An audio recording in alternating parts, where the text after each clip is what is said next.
नमस्कार दोस्तों। बीएसटीसी 2023 का रिजल्ट है वो जारी कर दिया गया इसको।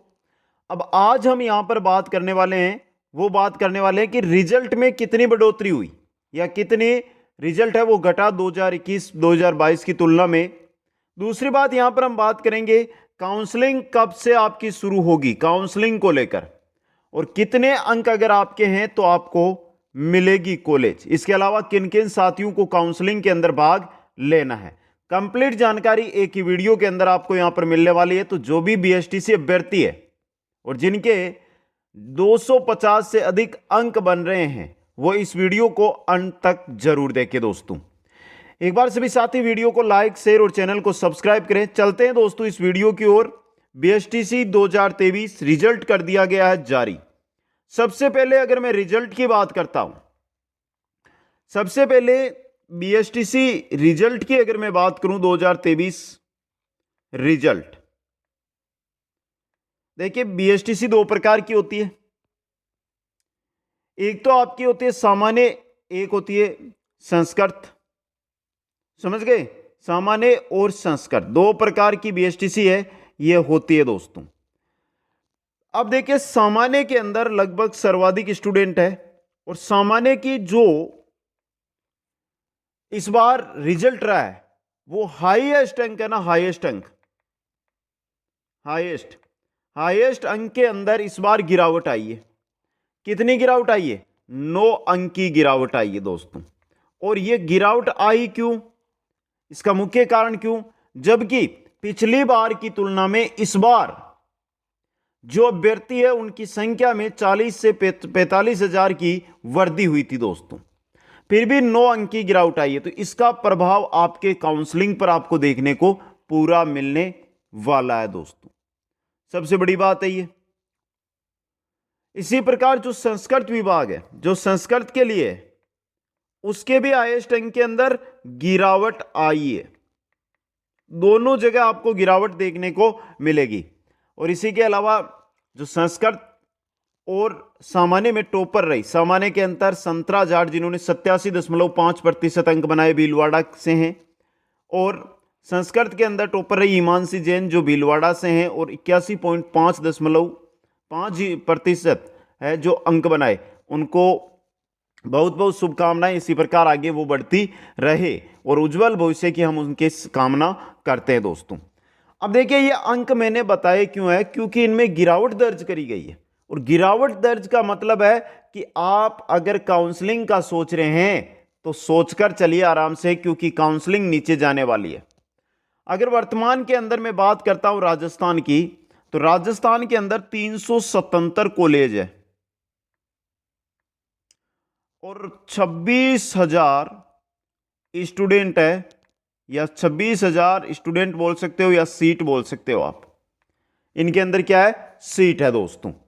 अब देखिए 377 कॉलेज, 26,000 सीटें, अच्छा बहुत बड़ी संख्या है। लेकिन अब देखिए यहां पर काउंसलिंग की जो प्रक्रिया है उसमें आपको कितने अंक तक उसमें जाना है दोस्तों।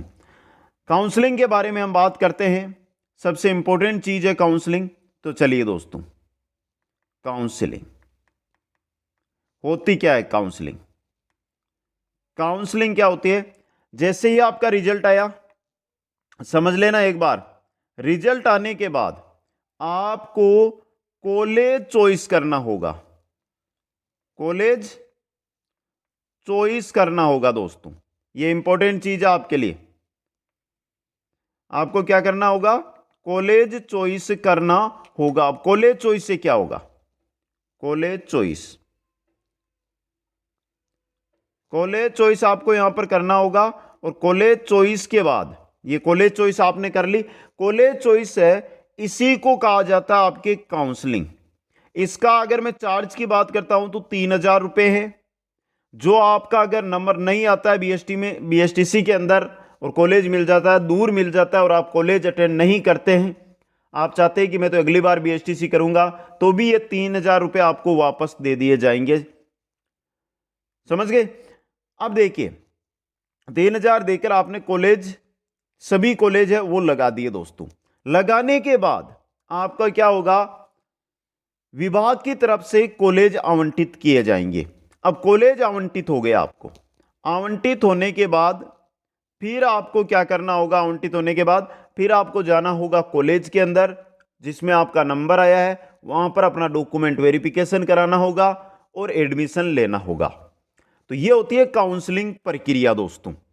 अब देखिए काउंसलिंग प्रक्रिया तो आपको समझ में आ गई, लेकिन काउंसलिंग प्रक्रिया के लिए डॉक्यूमेंटों की अगर मैं बात करता हूं, काउंसलिंग डॉक्यूमेंट दस्तावेज, जैसे ही आप जिस दिन काउंसलिंग करवाते हैं उसके बाद कॉलेज मिलते ही आपको 5 से 7 दिन का समय दिया जाएगा। उसके अंदर आपके पास क्या क्या डॉक्यूमेंट होने चाहिए, 10th और 12th मार्कशीट, यह होना जरूरी है दोस्तों।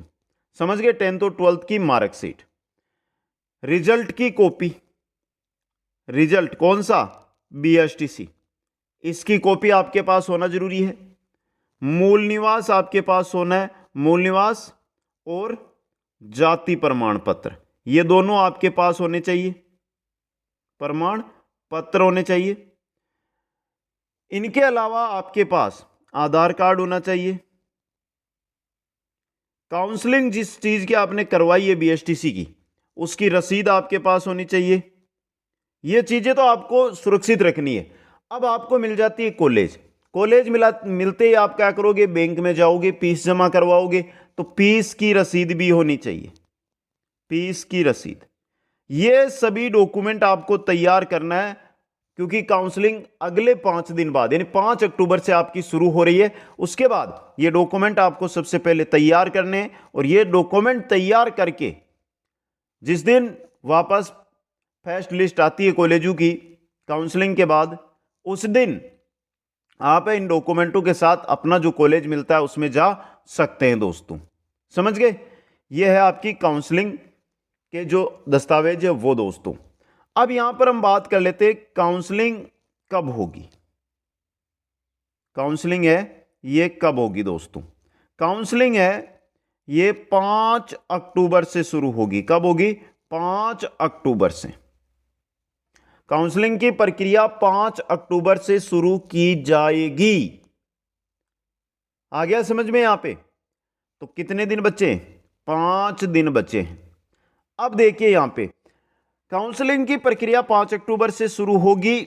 सबसे बड़ी बात, मैं ये नहीं कहता कि जिन बच्चों के 100 नंबर आए हैं क्या वो काउंसलिंग में भाग लें, तो वो भी समझदार है, नहीं लेंगे। लेकिन मैं ये कहना चाहता हूं कि जिन भी साथियों के 250 से प्लस अंक है वो काउंसलिंग में भाग लें। और भाग लेकर आपको नहीं करना, आपको ऑल टोटल जिले हैं वो भर देने दोस्तों, जिसे कहीं पर भी अगर कम स्टूडेंट पहुंचते हैं और सीट खाली रहती है तो 250 पर भी आपका नंबर आ सकता है दोस्तों, 250 पर भी नंबर आ सकता है। इसलिए आपको फिक्स है, जिनके नंबर कम है, 380 से कम नंबर वाले जो भी स्टूडेंट है वो 250 से 380 के बीच वाले स्टूडेंट कंप्लीट जिलों को भरे, कंप्लीट कॉलेज को भरे, जिससे किसी ना किसी कॉलेज में आपका नंबर आ सकता है दोस्तों। समझ गए, वो स्टूडेंट जिनके 380 से प्लस है वो अपनी पसंद की कॉलेज भर सकते हैं, जिसमें वो जाना चाहते हैं कि हाँ ये कॉलेज है मैं भरूं और इसमें मेरा आराम से आ जाएगा, तो वो वहां पर भर सकते हैं दोस्तों। समझ गए, यह है आपका काउंसलिंग। 5 अक्टूबर से काउंसलिंग डेट दी गई है और 5 अक्टूबर से काउंसलिंग है वो ऑनलाइन शुरू होंगे। ई मित्र के माध्यम से आपको काउंसलिंग प्रक्रिया है वो करवानी होगी। अब देखिए यहां पे, अब बात कर लेते हैं जो फर्स्ट लिस्ट आएगी आपकी वो कहां तक रह सकती है, कट ऑफ कहां पर जा सकती है इसकी, फर्स्ट लिस्ट की कट ऑफ। सबसे पहले मैं बात कर रहा हूं जनरल की। अब देखिए यहां पे मैं ये नहीं कहता कि जैसे मैं यहां पर लिख रहा हूं 385 प्लस काउंसलिंग में भाग ले, यह उन अभ्यर्थियों के लिए है जो पसंद की कॉलेज प्राप्त करना चाहते हैं, उनके लिए बात कर रहा हूं मैं। जिनके 385 से प्लस है, 385 प्लस यानी आप 390 मानकर चलिए, वो साथी अपनी पसंद की कॉलेज भर सकते हैं और उनको वो मिल जाएगी दोस्तों। अगर बात ओबीसी की करता हूं मैं, ओबीसी के अंदर जिनकी 382 के आसपास है या 382 से प्लस है, वो अपनी पसंद की कॉलेज लगा सकते हैं। ईडब्ल्यूएस की बात करता हूं तो 380 वाले फॉर्म लगा सकते हैं, यानी जो काउंसलिंग है अपनी पसंद की कॉलेज लगा सकते हैं। एमबीसी की मैं अगर बात करता हूं, एमबीसी की अगर मैं बात करूं तो ये मान के चलो कि 172 के आसपास है, उनको अपनी पसंद की कॉलेज मिल जाएगी। सॉरी 372, 172 नहीं, 372। एससी की बात करता हूं तो 365 के आसपास, और एसटी की बात करूं तो 355 के आसपास कॉलेज है वो मिल जाएगी। ये उन अभ्यर्थियों के लिए, बहुत सारे साथी बोलेंगे कि सर फर्स्ट लिस्ट की कट ऑफ जाएगी 410, 420, तो वो इंतजार कर लो, 15 दिन बचे, ज़्यादा दिन बचे नहीं है। 15 दिनों के अंदर आपकी फर्स्ट लिस्ट आ जाएगी, 15 से 20 दिनों में। उस दिन देख लेना, आप उस दिन बोलोगे। अब देखिए, कल सुबह मैंने वीडियो बनाया था, कल सुबह इसी टाइम 9 बजे मैंने एक वीडियो बनाया था और बताया था कि आज रिजल्ट जारी होगा। बच्चों ने क्या बोला कि सर आज तो नहीं होगा, और 4 बजे आपका रिजल्ट है वो जारी कर दिया गया। तभी बोल रहा हूं कि थोड़ा सा प्रूफ के साथ ही हम आते हैं, तो आप भी थोड़ा सा इस पर ध्यान दें और आगे की जानकारी के लिए चैनल को सब्सक्राइब कर लें दोस्तों। अब कोई भी डाउट है, और जो भी बीएसटीसी के अभ्यर्थी हमारे साथ जुड़े हैं, नीचे आपको दिखाई दे रहा है इंस्टाग्राम, और डिस्क्रिप्शन में लिंक दी गई है, वहां पर जाकर आप कंप्लीट जानकारी ले सकते हैं। और जानकारी नहीं लेनी है तो भी आप हमारे साथ वहां पर जुड़ सकते हैं। आप सभी साथियों को बहुत बहुत धन्यवाद। जय हिंद, जय भारत।